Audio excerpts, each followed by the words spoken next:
नमस्कार दोस्तों, स्वागत है आप सभी का दिव्य सृजन में। दोस्तों, आज हम आपके समक्ष सैचरनालिया नामक विषय के बारे में एक रोचक जानकारी लेकर आए हैं। प्राय ये जानकारी यथार्थ पर आधारित है, तो चलिए बढ़ते हैं इस जानकारी की ओर। आज से 2500 साल पहले यूरोप की धरती पर भी ज्ञान का सूर्योदय हुआ था। एक और जहां भारत में चाणक्य, पाणिनि, महर्षि चरक, बुद्ध, महावीर जैसे क्रांतिकारी दार्शनिकों और विचारकों का जन्म हुआ, वहीं दूसरी तरफ यूरोप में भी पाइथागोरस, सुकरात, अरस्तु, प्लेटो जैसे महान विचारकों का जन्म हुआ। पाइथागोरस ने गणित के क्षेत्र में बहुत ही क्रांतिकारी खोज की और समाज को गणित के विषय में बहुत कुछ बताया। साथ ही पाइथागोरस ने अपने दर्शन में ट्रांसमाइग्रेशन ऑफ सोल की थ्योरी देकर पुनर्जन्म के सिद्धांत को सिद्ध किया। पाइथागोरस एक बहुत ही क्रांतिकारी विचारक थे और शिक्षाविद थे। पाइथागोरस ने ही एकेडमी शुरू की। आज हम जो शैक्षणिक संस्थानों का नाम एकेडमी रखते हैं, एजुकेशनल इंस्टीट्यूट को हम एकेडमी के नाम से भी बुलाते हैं, वो एकेडमी नाम पाइथागोरस ने ही शुरू किया था। सुकरात ने लोगों के जीवन को जीना सिखाया कि इस जीवन में कैसे रहना चाहिए, संसार में कैसे रहना चाहिए। ईश्वरीय सत्ता के बारे में भी बताया।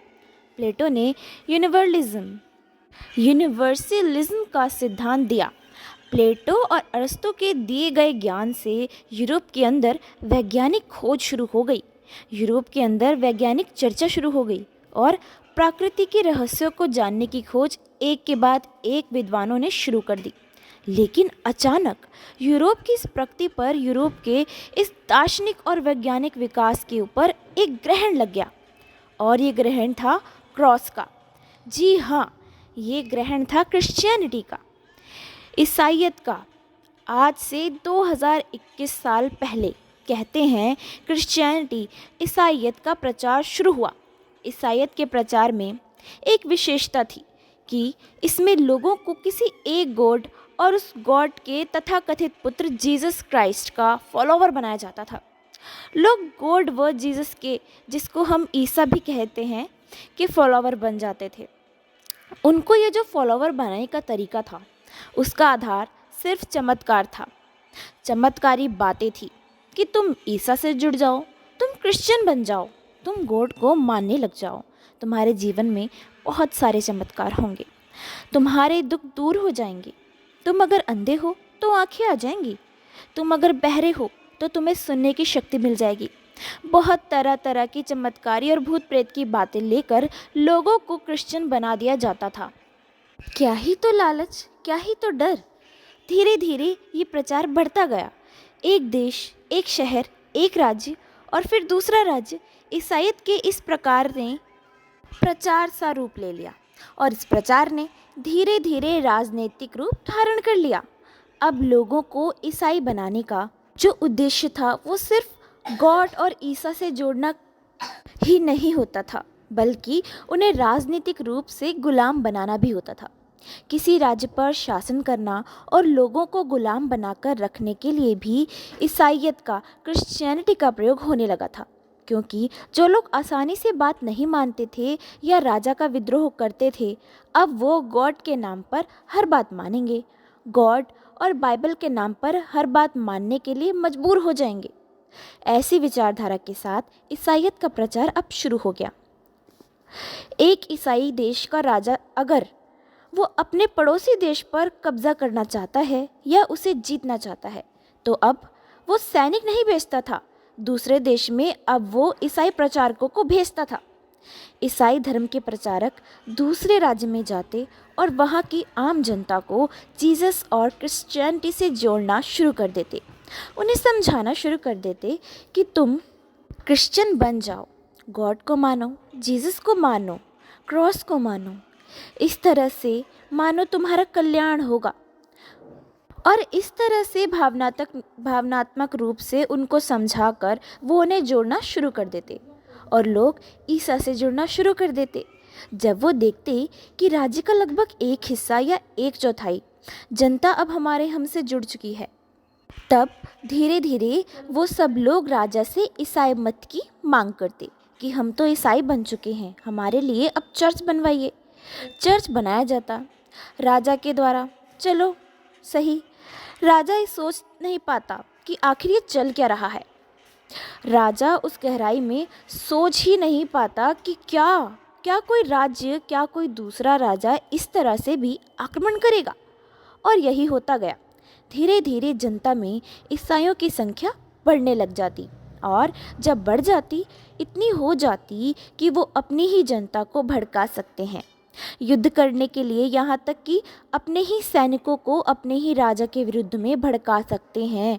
वो काम फिर शुरू हो जाता और देखते देखते राज्य में एक गृह युद्ध शुरू हो जाता। आंतरिक विद्रोह शुरू हो जाता कि बाहर से किसी सेना को भेजने की ज़रूरत ही नहीं होती। फिर देखते ही देखते पूरे राज्य पर ईसाइयत का वर्चस्व छाना शुरू हो जाता। जब अंदर के लोग ईसाइयत लेकर खड़े हो जाते, अपने ही राजा के विरुद्ध खड़े हो जाते, तो पड़ोसी राजा ईसाइयों की रक्षा के नाम पर उस राष्ट्र पर आक्रमण कर देता, उस राजा को गॉड का विरोधी बताता और इसी के साथ गॉड का विरोधी मात्र होना ही गलत का प्रमाण मान लिया जाता। और उस व्यक्ति ने गलत किया या नहीं, अगर वो गॉड का विरोधी है तो इसका मतलब वो गलत आदमी है। कुछ ऐसी बातें फैला दी जाती और देखते देखते वो राजा अपनी जनता के सामने मजबूर हो जाता, अपने हथियार डाल देता। अंत में वो भी ईसाई बन जाता और उसके ईसाई बनते ही चर्च का शासन आ जाता। धीरे धीरे इस बीमारी से, इस रोग से पूरा यूरोप ग्रसित हो गया। फिर तो लोगों ने अपना दिमाग लगाना बंद कर दिया। कोई गलती हो जाए तो चर्च में जाकर वो कन्फेस कर लेते, धार्मिक बनते, लेकिन धार्मिक होना अच्छी बात है, इसी विचारधारा के साथ वो गॉड से माफ़ी मांग लेते, अपनी गलती को स्वीकार कर लेते, नहीं तो अपने गॉड के नाम पर अपने जीवन को व्यतीत कर देते, समर्पित कर देते। चर्च के पादरी द्वारा जो आज्ञा सुना दी जाती, उस आज्ञा को गॉड की आज्ञा मान उसका पालन किया ही जाता था। अब चाहे वो आज्ञा कुछ भी हो, कैसी भी हो, उसमें कोई ज्ञान, समझदारी या विवेक हो या ना हो, कैसी भी हो। तथाकथित ग्रंथ बाइबल में लिखा गया है कि पृथ्वी चपटी है और वो सूर्य पृथ्वी की परिक्रमा करता है। इन्हीं बातों को महत्व दिया गया। इन सब के ऊपर हॉलीवुड में एक फिल्म बनी, अगोरा, जिसमें ईसाइयों के जिहाद को दिखाया गया है कि किस तरह से वो लोगों को पहले राज्य में जाकर कन्वर्ट करते थे, और जब अच्छी खासी संख्या कन्वर्ट हो जाती फिर तो विद्रोह शुरू करते, उस राज्य के विरुद्ध एक षड्यंत्र शुरू करते। ऐसी फिल्में भी बनी जिसमें कि ये बातें दिखाई गई।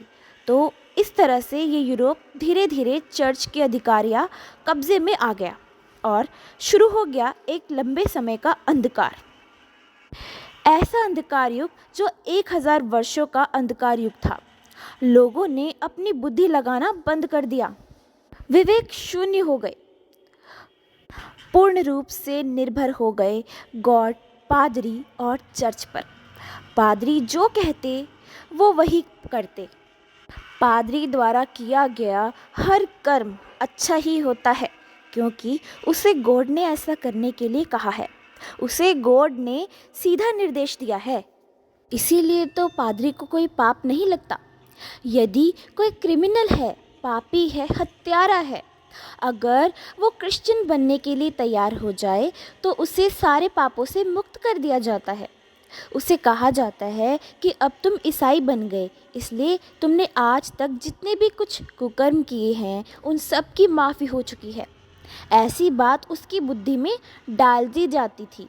तो फिर जो पापी गुनहगार थे उनको राजा भी नहीं दंड दे सकता था और ना ही उन्हें किसी बात की सज़ा मिलती थी। फिर तो वो भी खुशी खुशी क्रिश्चियन बन जाते थे।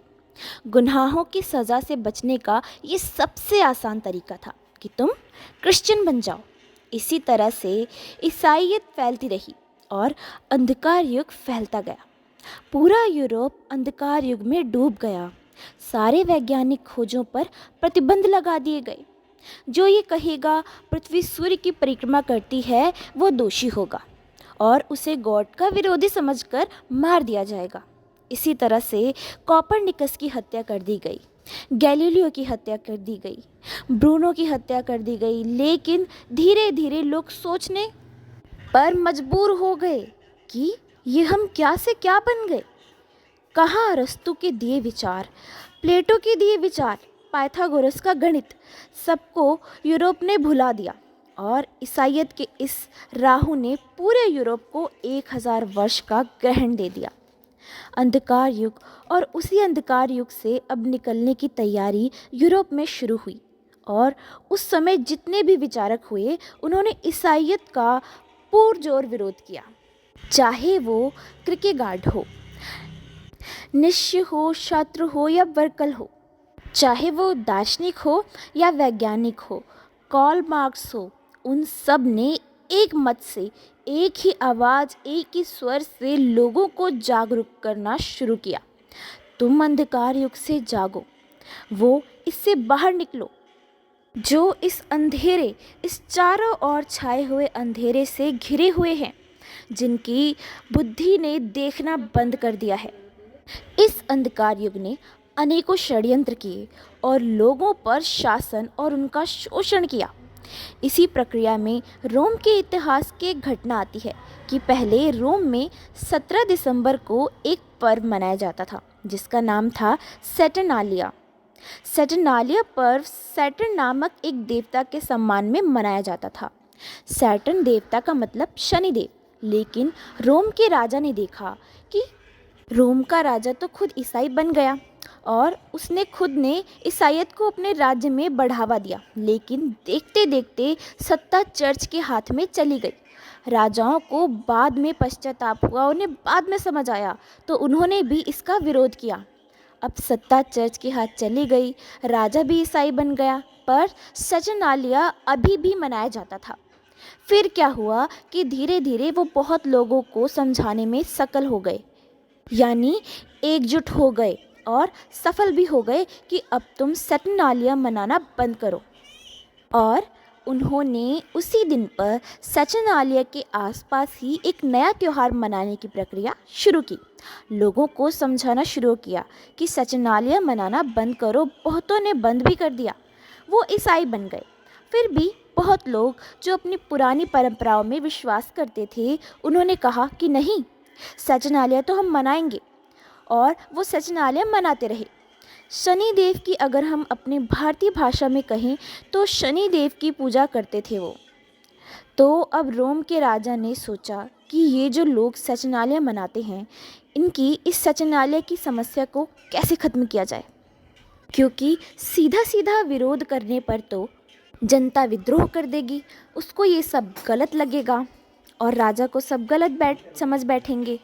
इसलिए इसी के निदान के लिए वहाँ के राजा ने इसे सैटर्नालिया को 7 दिन का कर दिया। 17 दिसंबर से 23 दिसंबर तक का ये त्यौहार कर दिया गया और ये घोषणा की गई कि अब ये पर्व 7 दिन का होता है और 7 दिन तक हम सभी अदालतों को बंद रखेंगे। यानी अगर कोई क्राइम करेगा तो इन 7 दिनों में उसकी कोई भी सुनवाई नहीं होगी। अगर कोई भी कुछ करता है तो वास्तव में ये षड्यंत्र था। अगर कोई भी कुछ करता है तो वास्तव में ये षड्यंत्र था कि इस छूट के नाम पर हम सैटर्नालिया मनाने वालों की हत्या करेंगे, उन्हें ख़त्म कर देंगे, क्योंकि अब जिन्हें ईसाई बनना था वो तो बन गए, इन्हें तो बनना ही नहीं है, क्योंकि ये तो अपनी परंपरा को छोड़ ही नहीं रही हैं, ये तो सिर्फ सैटर्नालिया ही मनाते जा रहे हैं।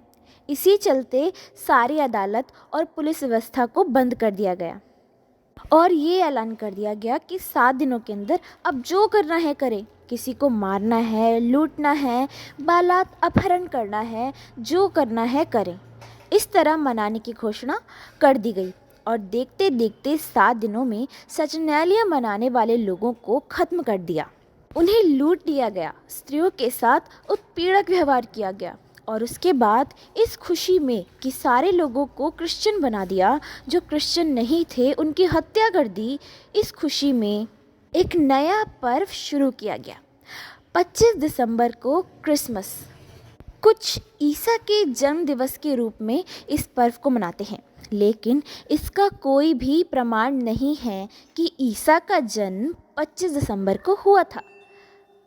लेकिन इसका प्रमाण ज़रूर है कि सैटर्नालिया मनाने वालों की हत्या करके रोम के राजा ने 25 दिसंबर को क्रिसमस नाम का त्यौहार मनाना शुरू कर दिया था ईसा के जन्म की याद में। सर्च भी करेंगे तो इसका प्रमाण नहीं मिलेगा। आपको इसका प्रमाण नहीं मिलेगा कि ईसा का जन्म 25 दिसंबर को हुआ। इसका ऐतिहासिक प्रमाण नहीं है। यहाँ तक कि गूगल पर भी यही है कि this festival is celebrated in the memory of birth of Jesus. उनके जन्म की याद में मनाया जा रहा है, लेकिन इसका प्रमाण नहीं है कि उसी दिन इनका जन्म हुआ था। 25 दिसंबर को तो इसी तरह से यूरोप में सैटर्नालिया मनाने वालों को मारकर ये त्यौहार मनाना शुरू किया गया था 25 दिसंबर को, जब अधिकतम यूरोपीय हिस्सों में क्रिश्चियनिटी एंड चर्च का वर्चस्व छा गया और धीरे धीरे लोगों को समझ आया कि उनका शोषण किया जा रहा है। राजनैतिक फ़ायदों के चलते उन्हें इन वैचारिक जालों के बंधन में बांधा जा रहा है। तो यूरोप में नव जागरण आया, और जो नव जागरण आया वो पूरी तरह से ईसाईयत विरुद्ध था। उसमें कार्ल मार्क्स जैसे विचारक, सात्र जैसे दार्शनिक, किर्केगार्डनिस्ट जैसे दार्शनिक कई ऐसे हुए जिन्होंने ईसाईयत के विरुद्ध अपनी आवाज़ को बुलंद कर दिया। किर्केगार्ड ने कहा, I believe in the God but I don't believe in church. यह इसलिए क्योंकि चर्च द्वारा गॉड के नाम पर उन्हें शारीरिक कष्ट मिलता था। वो सिर्फ उन्हें शारीरिक कष्ट देते थे, और सिर्फ शारीरिक कष्ट देते थे ऐसा नहीं था। गॉड के नाम पर उन्हें उन यातनाओं को सहने के लिए तैयार किया जाता था। उनको ऐसे मैनिपुलेट करते थे कि उस पर अत्याचार हो तो भी वो लोग इन सब बातों को गॉड की इच्छा मानकर सारे शोषण को सहन करता रहे, और ये व्यवस्था पूरे यूरोप में बन गई थी। इसीलिए आज क्रिसमस मनाने की बात पर हमें विचार कर लेना चाहिए। ऐसा तो नहीं कि फैशन में सांता क्लॉस की टॉफ़ियाँ खाने के चस्के में हम अंधकार युग को देश में ला रहे हैं। दोस्तों, महान कूटनीतिज्ञ चाणक्य द्वारा ये कहा गया है कि यदि किसी भी देश को विनष्ट करना है, वहाँ की शासन का पतन करना है, तो वहाँ की संस्कृति को ख़त्म कर दिया जाए। ईसाईयत या ईसाई धर्म का या इस ईसाई संप्रदाय का क्या इतिहास रहा है, ये हमें समझ लेना चाहिए। इसी सैटर्नालिया के इतिहास पर एक फ़िल्म बनी थी, द बर्च। तो द बर्च और अगोरा, इन दो फिल्मों का हमने नाम भी लिया है, वो देख भी सकते हैं।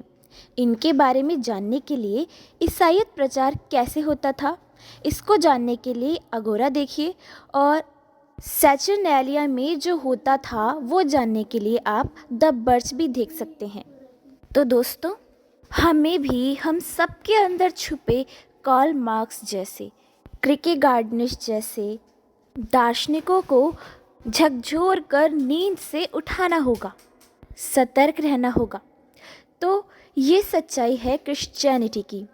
इसके प्रचार की आज भी वास्तव में इस्लाम, विदेशी विचारधाराओं या गॉड के प्रचार के नाम पर जो प्रचार किए जाते हैं, इसका उद्देश्य कोई मानव कल्याण नहीं होता। इसका उद्देश्य है लोगों को एक मत से जोड़कर अपना गुलाम बनाना, उनकी वहाँ की संस्कृति और खोज आदि को नष्ट कर उनमें गुलाम की प्रवृत्ति का विकास करना। यानी सिर्फ जो लोग ऐसे ही बात नहीं मानेंगे, वो किसी न किसी तरीके से ऊपरी खुदा, गॉड या ताकत के नाम पर बात सुनेंगे ही, मानेंगे ही, क्योंकि उसके गुलाम बनने के लिए वो राज़ी हो जाएंगे। तो ये गुलामी की प्रक्रिया चलती रही। इसी वजह से यूरोप के कई देश, कई राज्य नास्तिक हो गए हैं।